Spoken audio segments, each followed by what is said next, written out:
मैं जी बिस्मिल्लाहिर्रहमानिर्रहीम जी। आज हमारा सेकंड लेक्चर है जी। और हम बेसिकली आज जो चैप्टर पढ़ रहे हैं उस चैप्टर का नाम है valuation of long term securities. तो valuation of long long term securities के अंदर हमने तीन सिक्योरिटीज़ के बारे में डिटेल में पढ़ना भी है, डिस्कस भी करना है। जिसमें से एक सिक्योरिटी बॉन्ड है, second one is the preferred stock and third one is the common stock, जिसको हम इक्विटी भी कहते हैं। तो बॉन्ड्स के बारे में कल हमने बड़ी डिटेल में डिस्कशन की है हमारी प्रीवियस लेक्चर में। आज के इस लेक्चर के अंदर हम अपनी सेकंड सिक्योरिटी जिसका नाम है प्रेफर्ड स्टॉक, उसके बारे में यहाँ पे डिटेल डिस्कस करेंगे। अब प्रेफर्ड स्टॉक क्या होता है बेसिकली? मैं एक जनरली कंसेप्ट आपको ये दे देता हूँ बेटे। ये वो वाली सिक्योरिटीज होती हैं जिनके ऊपर मतलब कि प्रेफरेंस दी जाती है उन लोगों को जिन लोगों के पास ये वाली सिक्योरिटीज मौजूद होती हैं। यानी कि कंपनी की सिक्योरिटीज तीन शक्लों में है: bonds, preferred stock and equity. Preferred stock ये वो वाले लोग होते हैं जिनको प्रेफरेंस दी जाती है।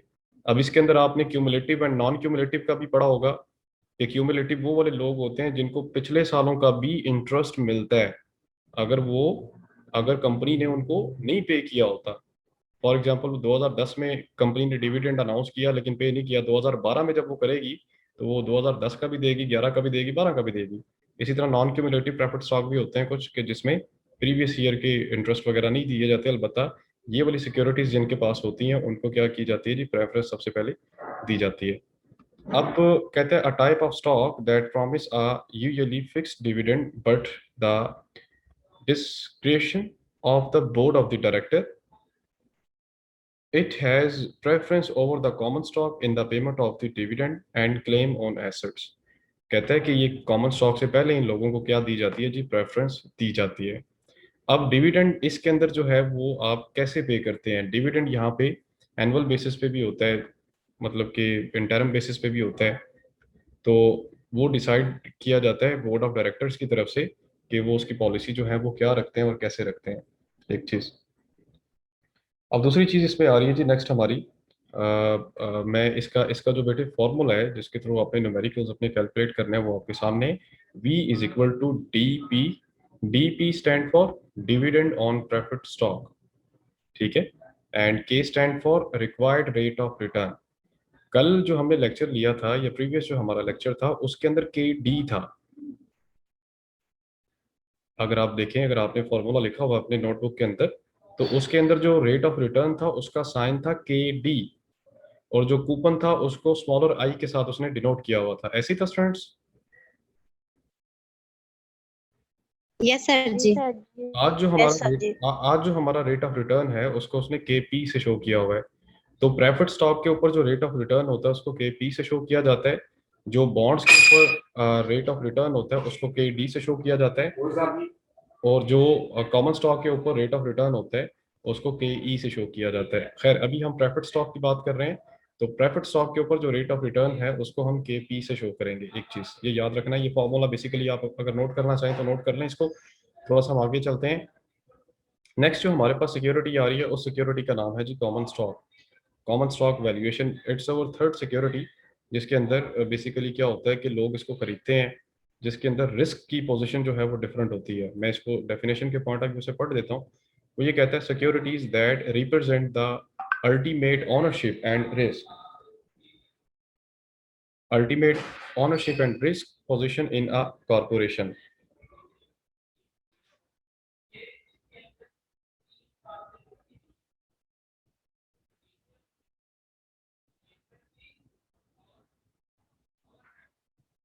लें जी।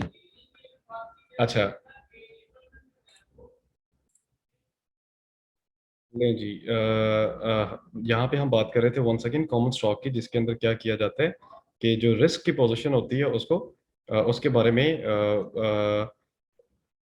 इंटीमेशंस होती हैं। फॉर एग्जांपल हमारे पास डिफरेंट सिक्योरिटीज होती हैं, वहाँ पे ये बता दिया जाता है कि सर आपके पास एक कंपनी के बेसिकली जो सिक्योरिटी है ये डिफरेंट उसमें है, डिफरेंट कैटेगरीज में है।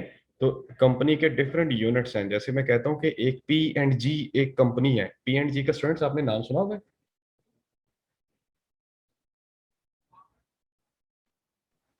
P&G प्रॉक्टर एंड गैमल को कहते हैं। स्टूडेंट्स आर यू गेटिंग भी? मेरी आवाज आ रही है आपको? जी जी सर आ सर रही जी। है। P&G प्रॉक्टर एंड गैम्बल जो है बेसिकली एक बहुत बड़ा नेटवर्क है जिसके अंदर इसकी जो प्रोडक्ट्स हैं उसमें सेफ गार्ड आ जाता है, उसमें जो एरियल वॉशिंग पाउडर है वो आ जाता है, उसमें पैम्पर के नाम से जो डायपर्स बच्चों के लिए बनाते हैं वो आ जाती है इसमें। ये इनकी कुछ प्रोडक्ट्स हैं, और भी हैं लेकिन मैंने कुछ पॉपुलर प्रोडक्ट्स के नेम्स लिए हैं आपके सामने। तो हर जो यूनिट है वो डिफरेंट है, यानी मेन कंपनी P&G है, उसके डिफरेंट स्ट्रेटेजिक यूनिट्स हैं जिनको हम SBUs भी कहते हैं, स्ट्रेटेजिक बिजनेस यूनिट्स। हर यूनिट जो है वो एक अलहदा से अपनी वर्किंग कर रहा है, और हर यूनिट के अंदर जो अर्निंग शेयर है, जो अर्निंग प्रॉफिट है, जो उसकी वर्किंग शीट्स एंड स्टेटमेंट्स हैं वो जरा डिफरेंट है। ठीक है। तो आपको क्या बता दिया जाता है कि सर ये बेसिकली कंपनी है, इस कंपनी के अंदर डिफरेंट यूनिट्स हैं जो काम कर रहे हैं, आप इन यूनिट्स के अंदर खरीदें, इनके इन यूनिट्स के अंदर ना खरीदें, वहां पे रिस्क ज्यादा है लेकिन प्रॉफिट भी ज्यादा है, वहां पे रिस्क कम है प्रॉफिट भी कम है। फॉर एग्जांपल मैं ये कहता हूं, सर देखें जो सेफ गार्ड वाला यूनिट है, सेफ गार्ड सोप की बात कर रहा हूं सर, उसमें रिस्क कम है और प्रॉफिट भी कम है। क्यों? क्योंकि सर देखें वहां पे वो जाहिर है उसकी सेल ही कम है। एक बंदे ने जब एक साबुन लेना है तो उसने अगला साबुन 15 या 20 दिन के बाद लेना है, ठीक है, क्योंकि जाहिर है हैंड वॉश उसमें उससे करने होते हैं। लेकिन जो डायपर है सर उसमें रिस्क भी ज्यादा है लेकिन उसमें प्रॉफिट भी ज्यादा है। वो कैसे? कि सर देखें सर, आप डायपर लेते हैं तकरीबन डेली बेस पे, एक जो छोटा बच्चा है वो 2 डायपर उसके चेंज होते ही होते हैं। तो आप अगर एक पैकेट लेते हैं, वो 72 पीसेस का पैकेट है, तो 72 को आप अगर 2 पे डिवाइड कर दें तो वो बनता है आपका कोई गालबन 36। तो इसका मतलब ये है कि सर 36 दिन के बाद उस बंदे ने 1800 या 2200 वाला एक पैकेट लेना है। तो इसी तरह 36 दिन के बाद या 30 दिन के बाद एक बंदे ने सोप लेना है, और उस सोप की कीमत है 40 या 45 रुपए। तो उसी 30-40 दिन के बाद इस बंदे ने एक और प्रोडक्ट भी लेनी है जिसकी कीमत 1800 है या 2200 है, लेकिन उसमें थोड़ा सा रिस्क भी होता है। रिस्क ये है कि फॉर एग्जांपल प्राइसेस कभी ऊपर होती हैं, कभी नीचे होती हैं, कभी शेयर्स जो हैं वो कंपटीशन की वजह से उसकी प्राइस ऊपर चली जाती है, कभी उसकी नीचे आ जाती है। तो मेरे ख्याल से जो अक्लमंद शख्स होगा वो डायपर्स के अंदर जाके इन्वेस्ट करेगा, उसकी सिक्योरिटीज लेगा, अगर तो उसके पास जिगरा है, अगर तो उसके पास वाकई रिस्क लेने के लिए क्या कहते हैं, इतनी इतनी उसके अंदर है, क्या उसको कहते हैं, इतना वो डेयर है कि वो रिस्क ले सकता है, तो फिर वो डायपर्स के अंदर जाएगा। क्योंकि मैंने आपसे बात की है एविडेंस बेस के ऊपर। मेरी बात थोड़ी सी समझ आई बेटे आपको? यस सर जी। राइट। सर। वो यस सर फिर जी। वो फिर सेफ गार्ड वाला जो बिजनेस यूनिट है, जो सोप वाला बिजनेस यूनिट है, उसकी तरफ कम जाएगा, यानी उसके चांसेस कम होंगे। लेकिन जो डायपर्स वाला है उसमें उसके जो जाने के चांसेस हैं वो क्या होंगे? ज्यादा होंगे। तो थोड़ा सा आगे चलते हैं जी। ये तो मैंने एक आपको एविडेंस बेस के ऊपर बात की है कि कंपनीज जो हैं वो रिस्क के बारे में बता रही होती हैं कि अल्टीमेट जो है वो कितना रिस्क है। ओके, उसके बाद नेक्स्ट वन इज द इसके अंदर जो इसको कैलकुलेट करने का फॉर्मूला होता है कि फॉर एग्जांपल अगर क्वेश्चन आ जाए तो उसमें आपने कॉमन स्टॉक की वैल्यूएशन करनी है, मतलब कॉमन स्टॉक की सिक्योरिटी आपके पास मौजूद है तो उसकी आपने वैल्यूएशन करनी है। तो उसकी वैल्यूएशन के लिए बेटे ये फॉर्मूला यूज होता है, D1 D2, D stand for dividend and 1 + KE stand for rate of return on common stock या इक्विटी। कॉमन स्टॉक को हम इक्विटी के नाम से भी जो है वो जानते हैं, पहचानते हैं या उसका नाम लेते हैं। तो ये बेसिकली आज हमने क्या किया है, आज हमने यहाँ पे तीनों सिक्योरिटीज के बारे में डिस्कस किया। तीनों सिक्योरिटीज के बारे में जो उनके रेट ऑफ रिटर्न्स होते हैं, उनकी डिफरेंट साइन है, उसको हमने देखा। और उसके साथ साथ तीनों सिक्योरिटीज की के अंदर वैरायटी क्या होती है, तीनों सिक्योरिटीज क्यों इशू की जाती हैं, तीनों सिक्योरिटीज के इशू करने का फायदा नुकसान क्या होता है, वो सारी की सारी चीजें हमने इसमें देखी हैं। Next one is the dividend discount model की बात कर रहे हैं। ठीक है, डिविडेंड डिस्काउंट मॉडल बेसिकली क्या होता है? ले बेटे, अब अगला कंसेप्ट आ रहा है। मैं अगले कंसेप्ट में जाने से पहले प्रीवियस जो अभी हमने 2 टॉपिक क्लोज किए हैं उसमें से कोई कंफ्यूजन हो किसी बच्चे की या किसी स्टूडेंट की, तो बेटे आप मुझसे पूछें, फिर मैं आगे थोड़ा सा मूव करता हूँ।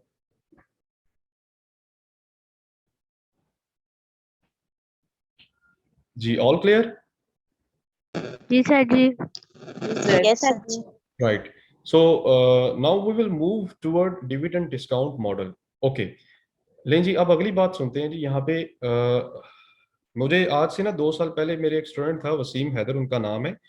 तो उन्होंने मुझे कहा कि सर मैं बेवरेजेस का काम करने जा रहा हूँ, यानी जिसके अंदर आपको पता है कि मतलब वो वाली आइटम्स होती हैं जो पेराशेबल होती हैं, जिसमें जूसेस वगैरह होते हैं, जिसमें यानी ये आइटम्स होती हैं जो मोस्टली फ्रिज की आइटम्स होती हैं। तो कहते हैं सर मैं वो स्टार्ट करने जा रहा हूँ, तो कैसा इनिशिएट है मेरा। तो मैंने उसको बड़ा वो कहते हैं अप्रिशिएट किया। मैंने कहा ठीक है जी, आप जरूर करें इसको। तो खैर उसने स्टार्ट किया। कहते हैं सर मैं अभी अपनी 3 लाख की इन्वेस्टमेंट के साथ स्टार्ट करने जा रहा हूँ, ठीक है, अल्लाह का नाम लेके। तो मैंने कहा ठीक है, आप अल्लाह का नाम लेके उसको स्टार्ट करो। अभी वैसे भी जून जुलाई अगस्त सितंबर तक गर्मी होती है, तो गर्मियों में वैसे भी डॉक्टर कहते हैं कि मशरूबात का इस्तेमाल ज़्यादा कर लें। तो आप अक्सर औकात अगर जीटी रोड से गुजरें तो आपको दाएं बाएं रेहड़ियों के ऊपर शरबत लगाए कुछ लोग मिलेंगे। वो आपको बोलेंगे जी पहलवानी शरबत पी लें जनाब, ठंडा शरबत पी लें, लेमन जूस पी लें, या आपको ये जो होती हैं बॉटल्स होती हैं, ठीक है, टीम की, वो पड़ी हुई होती हैं, वो ठक ठक खोलने की आवाजें उनकी आ रही होती हैं, उसको मिक्स सर कर। दूध सोडा की। हाँ एग्जैक्टली, दूध सोडा वो कह रहे होते हैं जी, वो आप पी लें। उसको लेमन जूस भी बेसिकली कहते हैं जी। आपको लेमन जूस ठंडा बना कर देते हैं, वो उसमें काला नमक डालते हैं, बोतल डालते हैं, थोड़ा पानी बर्फ डाल के, आप कहते हैं 20 रुपए का सर गिलास। सदाई भी होती है।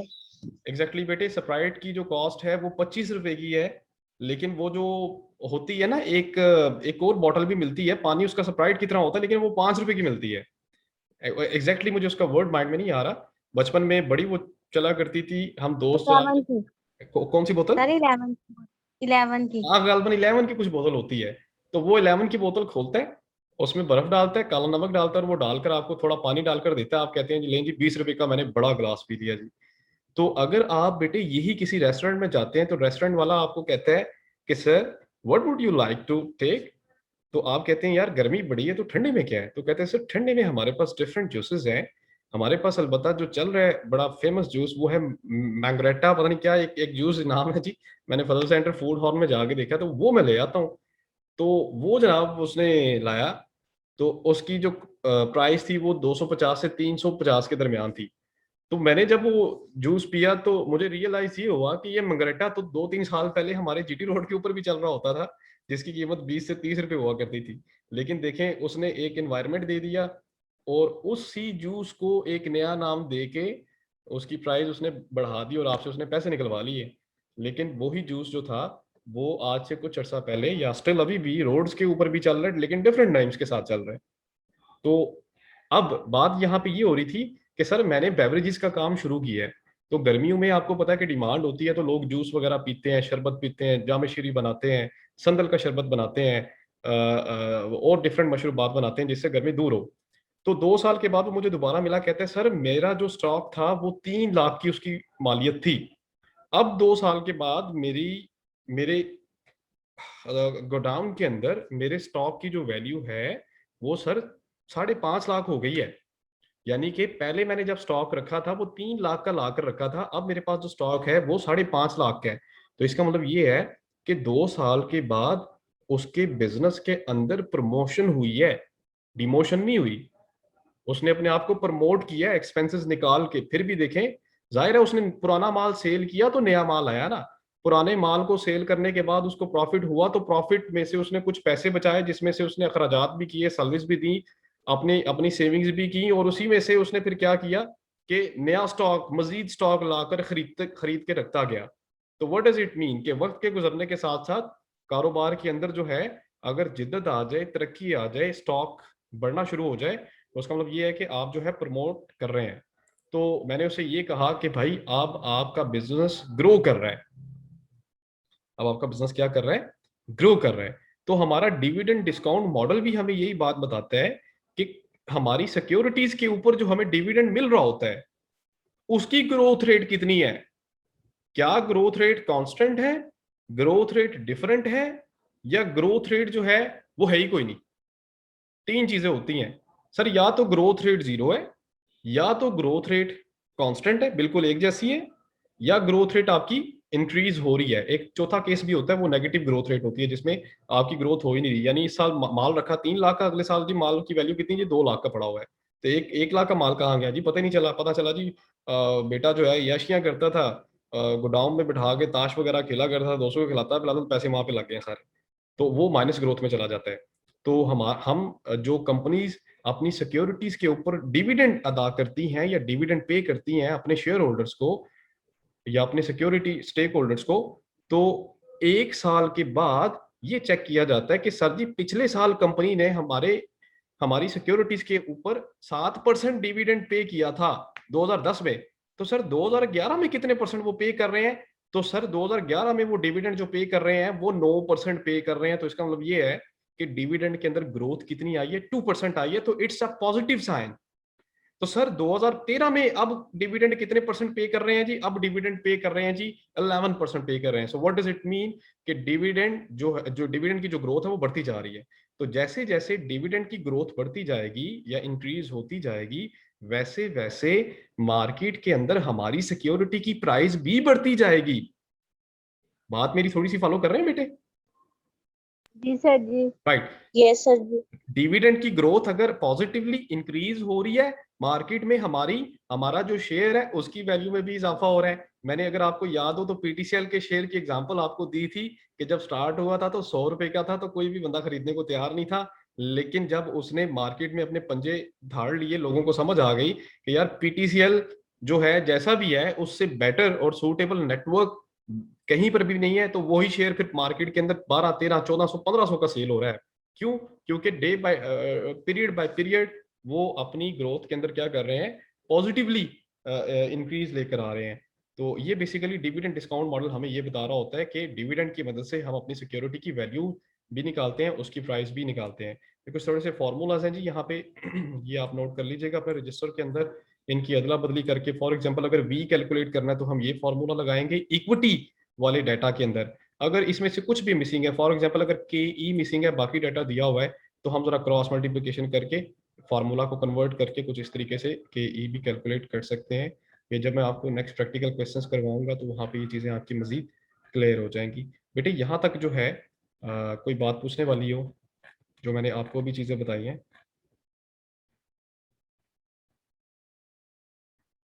नो सर जी, क्लियर है।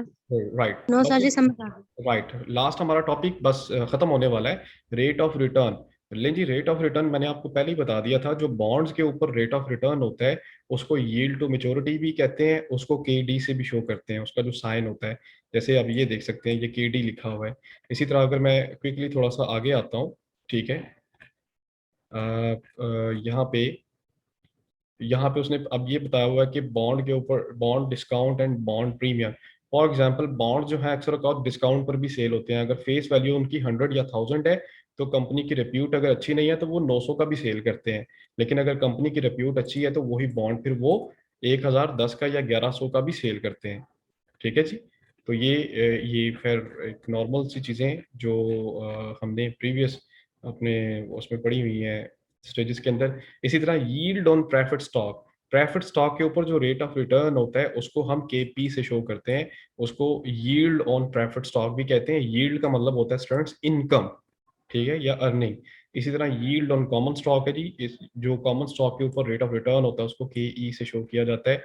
यील्ड का मतलब वंस अगेन क्या होता है, हमारी इनकम या हमारी प्राइस। सो पेज नंबर अगर आप आते हैं 88 के ऊपर, तो यहाँ पे जो हमने पीछे चैप्टर के अंदर बॉन्ड्स के बारे में और उसके 3 कैटेगरीज या 3 फीचर्स पढ़े थे, परपेचुअल, फिनिट मैच्योरिटी या नॉन जीरो कूपन बॉन्ड या जीरो कूपन बॉन्ड, ये उनके फार्मूले लिखे हुए हैं अगर आप देखें यहाँ पे। इसी तरह प्रेफर्ड स्टॉक के बारे में हमने पढ़ा था, ये नॉन कॉलेबल होते हैं, एक कॉलेबल होते हैं। नॉन कॉलेबल ऐसे होते हैं जो कभी वापस कंपनी कॉल ही नहीं करती कि लो जी अब हमें वापस कर दें, वो चल रहे होते हैं। और कॉलेबल ये होते हैं कि जिसमें कंपनी ने बताया होता है कि भाई इतने टाइम पीरियड के बाद हम जो है आपसे वापस ले लेंगे।